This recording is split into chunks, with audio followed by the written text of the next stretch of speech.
नमस्कार। आज हमारे साथ special talks with special person show कार्यक्रम में हमारे गेस्ट हैं महान स्वाधीनता संग्राम सेनानी अमर शहीद चंद्रशेखर आजाद जी के पौत्र अमित आजाद जी। नमस्कार सर का वेलकम है। आजाद जी का जो व्यक्तित्व रहा, उनके संघर्ष काल का, और जो देश ने पढ़ा और जो देश ने नहीं पढ़ा, ऐसी कई अनसुनी कहानियां उनके विषय में, और उनकी विचारधारा जो कि एक क्रांति के रूप में परिणित हुई। तो पारिवारिक परिवेश ऐसा रहा क्रांतिकारी का, या आजाद जी ऐसे थे? कैसे रहा है उनका व्यक्तित्व? देखिए वेद प्रकाश जी, से पहले मैं यही कहूंगा कि जो हमारे देश के जितने भी क्रांतिकारी थे, इन सभी ने अपना लगभग बहुत कुछ खोया। अपना परिवार खोया, अपने माँ बाप खोए, यहां तक कि इनके माँ बाप जीवित भी थे। चंद्रशेखर आजाद जी हों या अन्य भी क्रांतिकारी, मैं सबकी बात कर रहा हूं।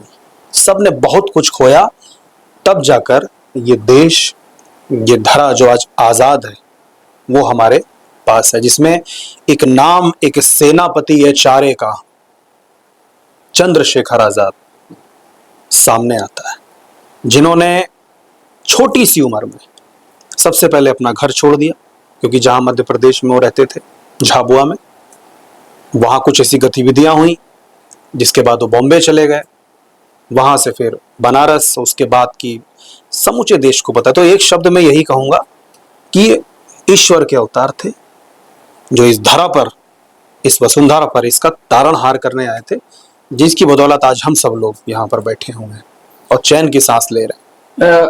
कुछ ऐसा भी सुना गया है कि चंद्रशेखर आजाद जी का जो क्रांतिकारी संघर्ष रहा, उसमें कुछ उनके ही क्रांतिकारी साथियों का जो कह लीजिए अंतर्घात या विश्वासघात रहा, जो जिसके कारण उनको जो है, क्योंकि उनका एक अपना एक स्लोगन था कि आजाद थे, आजाद हैं, आजाद रहेंगे, और ब्रिटिश गवर्नमेंट इस बात को जानती थी कि चंद्रशेखर आजाद को पकड़ पाना ब्रिटिश गवर्नमेंट के लिए बहुत बड़ी चुनौती है, और जिस चुनौती को चंद्रशेखर आजाद जी ने दिया और कभी ब्रिटिश गवर्नमेंट उसको पूर्ण नहीं कर सकी। अंततः उन्होंने स्वयं के ही पिस्तौल से, जो कि सर्वविदित है, अपने मस्तक पर रख करके गोली मारी।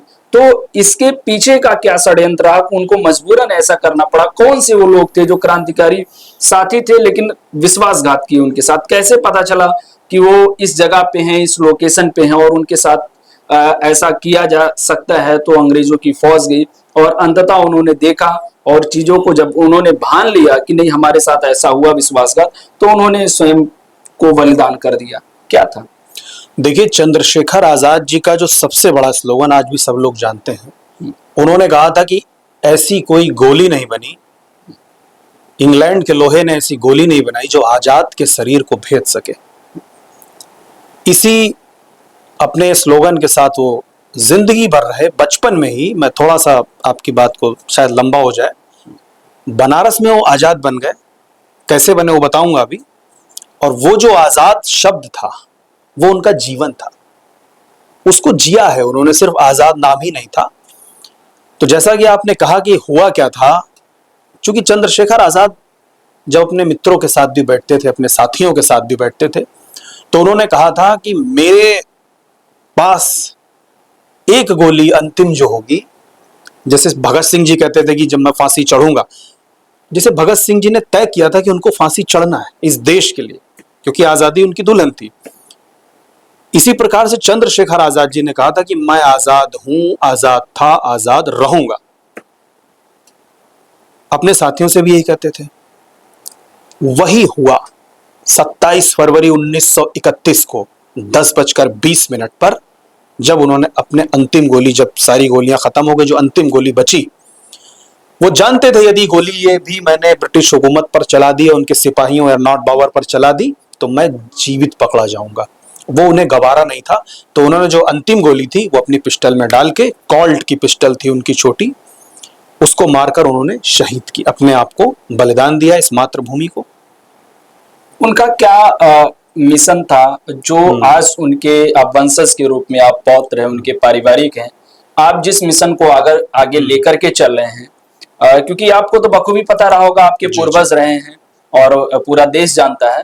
तो एचआरए क्या था उनका, और एचआरए क्या अभी तक चल रही है, और एचआरए की आगे की क्या योजनाएं हैं? जी जी, देखिए जैसा कि आपने कहा कि परिवार से हैं, और उससे भी बड़ा सौभाग्य मेरा ये रहा है कि काकोरी एक्शन जो हुआ था, जब ट्रेन इन लोगों ने, राम प्रसाद बिस्मिल जी के उसके मास्टरमाइंड थे, उन्होंने इस ट्रेन को रोका लूटा, तो काकोरी के जो एक अभियुक्त थे प्रेम किशन खन्ना जी, परिवार के होने के साथ साथ उनके साथ मेरा बचपन बीता, और उनसे सारी चीजें जो हमने सुनी हैं, क्योंकि मैं कोई किताबी बात कभी नहीं करता हूं, तो उनसे जो सारी चीजें सुनी, उन्हीं से ये एचआरए भी मेरे पूज्य पिताजी तक, उसके बाद अभी हम तक है, और देश भर में एचआरए, चूंकि ये मैं आपको थोड़ा सा बता दूं, 1902 में एक अनुशीलन समिति बनी थी, बंगाल से संगठन आया था, सचिन दास सान्याल जी थे, और उसके बाद इसमें जब ये हुआ कि काकोरी जैसा एक्शन करना है, तो उसके बाद 1924 में ये हिंदुस्तान रिपब्लिकन एसोसिएशन बना।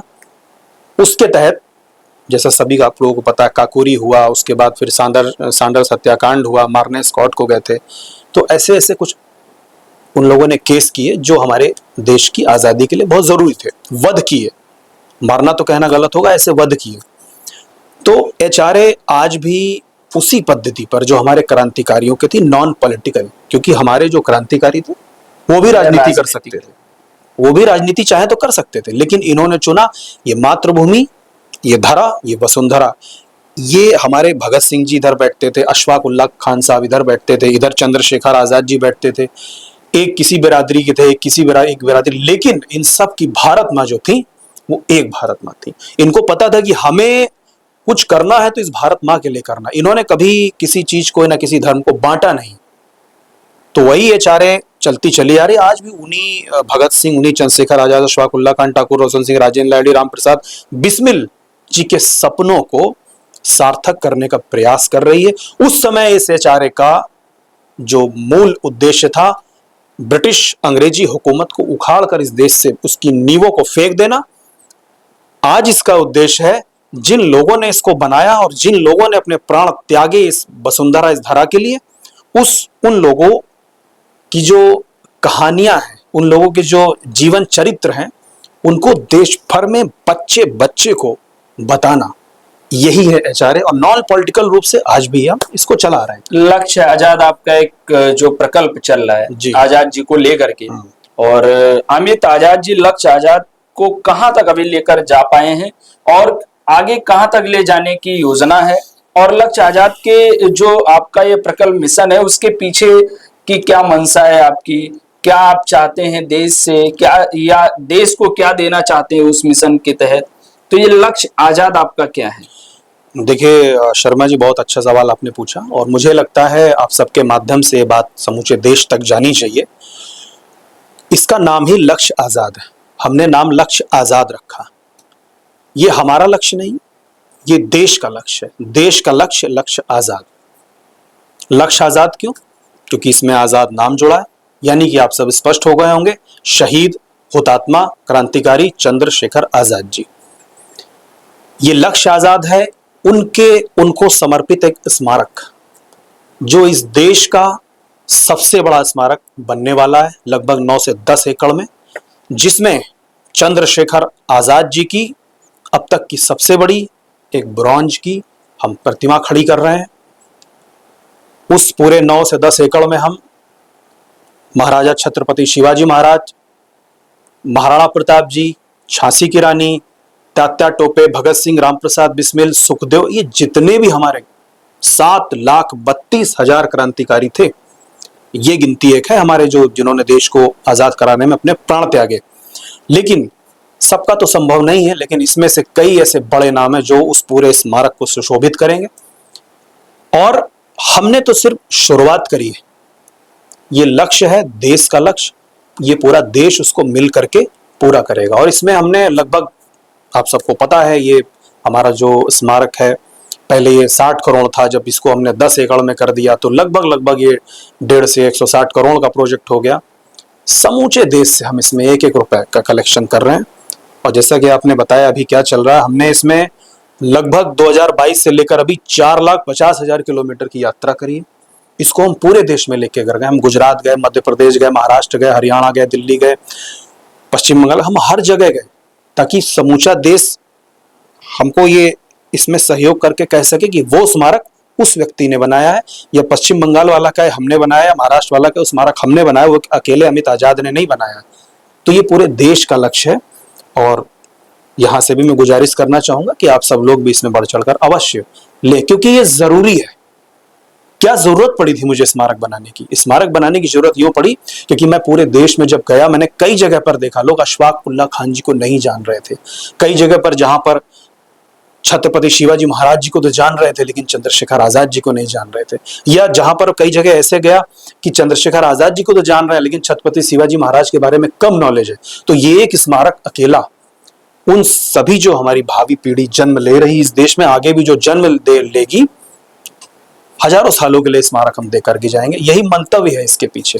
लक्ष्य आजाद मिशन के अंतर्गत आपने राजनीतिक पार्टियों, राजनीतिक गलियारों में भी क्या अपेक्षाएं अपने लेकर के या अपनी बात को लेकर के गए, और अगर गए तो फिर उनसे क्या उम्मीदें, क्या उनसे आश्वासन मिले या क्या सहयोग मिला, या कैसा आपने अनुभव किया कि जो आज की वर्तमान राजनीति है, कहें तो स्वतंत्र भारत के बाद जब भारत का अपना लोकतंत्र बना, तो उस लोकतंत्र को व्यवस्थित रखने के लिए और उसको अनवरत चलाने के लिए जो व्यवस्था की गई, उसमें विधायिका, न्यायपालिका, कार्यपालिका, राज्यसभा, ये सारी चीजें, तो उसको चलाने वाले जो लोग हैं राजनीतिक परिवेश के, आज जिनकी बदौलत वो स्वतंत्र भारत की इस लोकतंत्र की सुखद सेवाओं की अनुभूति ले रहे हैं, उनसे क्या सहयोग मिला, और उनसे आप सहयोगी भावना से गए तो आपको क्या अनुभव हुआ?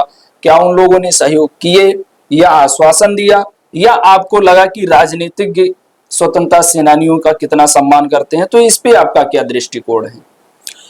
देखिए, इस पे जो मेरा दृष्टिकोण है वो एकदम पारदर्शी और स्पष्ट है। मेरी जो अभी मैंने बताया आप सबको कि 4,50,000 किलोमीटर की यात्रा हुई, इस यात्रा में मैं कारपोरेट के पास भी गया, मैं राजनीतिज्ञों के पास भी गया, मैं एक छोटे से सब्जी वाले के पास भी गया, मैं एक चाय की दुकान पर भी गया। हर धर्म और हर व्यक्ति के पास मैं गया, इसलिए गया क्योंकि जो चंद्रशेखर आजाद जी हैं वो किसी परिधि में, राष्ट्र की विरासत है, हाँ, वो किसी परिधि में बंधे नहीं, क्योंकि उन्होंने जब बलिदान दिया तो कभी ये नहीं सोचा था कि मैं इस समूह के लिए दे रहा हूं, इस व्यक्ति के लिए दे रहा हूं, इस धर्म के लिए दे रहा हूं। उन्होंने भारत माँ के लिए दिया था। तो उसी को ध्यान में रखकर, क्योंकि देखिए जितने परिवार के होने के नाते चंद्रशेखर आजाद जी हमारे हैं, उससे कहीं ज्यादा इस समूचे देश के प्रत्येक व्यक्ति के चंद्रशेखर आजाद हैं, क्योंकि उन्होंने प्राण जब अपने कनपटी पर गोली मारी, वो अपने परिवार के पास भी नहीं थे। वो भारत माँ को ध्यान में रखकर गोली मारी कि मैं इस अंग्रेजी हुकूमत, इसको उखाड़ फेंकने के लिए गोली अपने मार रहा हूं। ठीक है, तो उसी के तहत मुझे लगा मुझे सबके पास जाना चाहिए, तो मैं राजनेताओं के पास भी गया, लेकिन वहां से जो जवाब मिले वो बड़े असंतोषजनक थे। उसमें हाँ, हमारे प्रदेश के योगी आदित्यनाथ जी, जहां से हमने शुरुआत करी, सबसे पहले मैंने यहाँ के राम नाईक जी राज्यपाल जी थे उत्तर प्रदेश के, उनको दिया कि ये बननी चाहिए। उन्होंने हमारे आदरणीय यशस्वी योगी जी को संप्रेषित किया, उन्होंने फिर देखा, हमने समय लिया, समय मिला, हमारी 4 मीटिंग में ये हुआ कि ये आप स्थान ले लीजिए, बाकी आप इसमें करिए। तो हमने कहा ठीक है। फिर वो जमीन जो हमें मिली अभी लगभग 1 एकड़, वो हिंद नगर कृष्णा नगर में, हमने उस पर शिलान्यास किया 2022 में, जिसमें कि यहाँ पर संयुक्ता भाटिया, कौशल किशोर जी थे। तो ये उनका जो योगदान था हमें जमीन देने का, स्टार्ट करने का, इसके लिए एक ही राजनेता का मैं बहुत धन्यवाद हूं, योगी आदित्यनाथ जी का। और बाकी मैं देश भर में लगभग, वैसे तो मैं बहुत ज्यादा पॉलिटिक्स और राजनीति में रुझान भी नहीं रखता हूं, मैं जाना पसंद नहीं करता हूं, लेकिन चूंकि ये स्मारक का मुद्दा ऐसा है जिसके तहत मुझे लगता है मुझे सबसे मिलना चाहिए, मैं मिला। लेकिन वो रुझान जो एक चंद्रशेखर आजाद को देखते ही एक स्पार्क आना चाहिए, वो मुझे देश के राजनेताओं में शर्मा जी मिला नहीं। जो होना चाहिए क्रांतिकारी के लिए, हाँ, मुझे ये जरूर लगा कि अगर ये उनके वोट का हिस्सा होते या राजनीति का हिस्सा होते तो ये स्मारक इस इंटरव्यू से पहले बन गया होता। एक समय काल था, सूबे की मुखिया मायावती हुआ करती थी जी, और उन्होंने एक बहुत बड़ा पार्क बनाया और उसमें करोड़ों करोड़ की हाथियों का और बहुत सारे ऐसे उन्होंने चाहे कह लीजिए सरकारी पैसे का और चाहे कह लीजिए कि उनकी व्यक्तिगत अपनी वो मंशा रही हो, तो उन्होंने खर्च किए। क्या आपने कभी मायावती से संपर्क करने का प्रयास किया? क्योंकि मुझे लगता है कि जब वो हाथियों का स्मारक बनाने में करोड़ों करोड़ दे सकती हैं, तो देश के एक महान क्रांतिकारी के स्मारक के लिए क्यों नहीं कर सकती? देखिए, मैंने आपसे कहा ना, हम लगभग सबके पास गए इस उद्देश्य के लिए, क्योंकि पवित्र उद्देश्य है और जाना भी चाहिए।